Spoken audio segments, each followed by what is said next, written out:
Bonjour, bienvenue dans la rubrique C'est à méditer de Vision Times. Mes chers amis, j'espère que vous allez bien.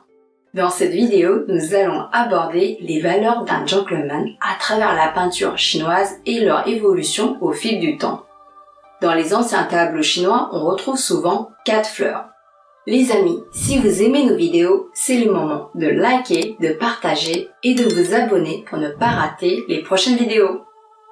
Alors, connaissez-vous l'expression « les 4 gentlemen » dans l'art chinois? Dans la Chine antique, l'expression « les 4 gentlemen » se retrouve dans le langage des fleurs, aussi appelée les 4 nobles plantes.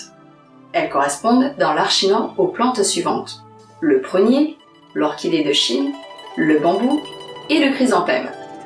Ces 4 plantes symbolisent les valeurs que l'on retrouve chez un gentleman. La première plante est le prunier. C'est une plante qui fleurit en hiver. En défiant le froid et le gel, le prunier représente la résilience. La deuxième plante est l'orchidée de Chine. Elle symbolise un esprit d'ouverture et de sagesse. La troisième plante est le bambou. Ce dernier reflète la modestie et la droiture d'un gentleman. La quatrième plante est le chrysanthème. Fleurissant en automne, il symbolise un gentleman solitaire et pur. Il représente aussi un ermite qui possède une forte personnalité. À l'époque, il faut savoir que la peinture était le moyen d'exprimer les émotions et les sentiments. Ah, donc la peinture reflète en réalité les pensées profondes des peintres. Eh oui, les peintres peignaient les valeurs et les vertus dans les tableaux. C'était un moyen important de communication. Aujourd'hui, avec l'arrivée de l'ère numérique, tout a changé. D'autres moyens sont utilisés tels que le cinéma, les dessins animés.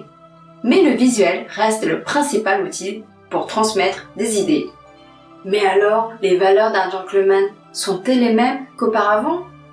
À travers les âges, les valeurs gardent leur sens.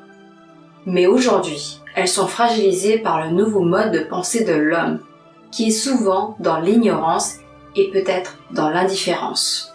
C'est-à-dire que la gentillesse peut être perçue comme une faiblesse. Aujourd'hui, il faut être courageux pour défendre les valeurs. Et vous, qu'en pensez-vous? Laissez-nous un mot dans les commentaires. Merci à tous pour avoir suivi cette capsule, j'espère qu'elle vous a plu. Retrouvez le prochain épisode, C'est à méditer sur Vision Times.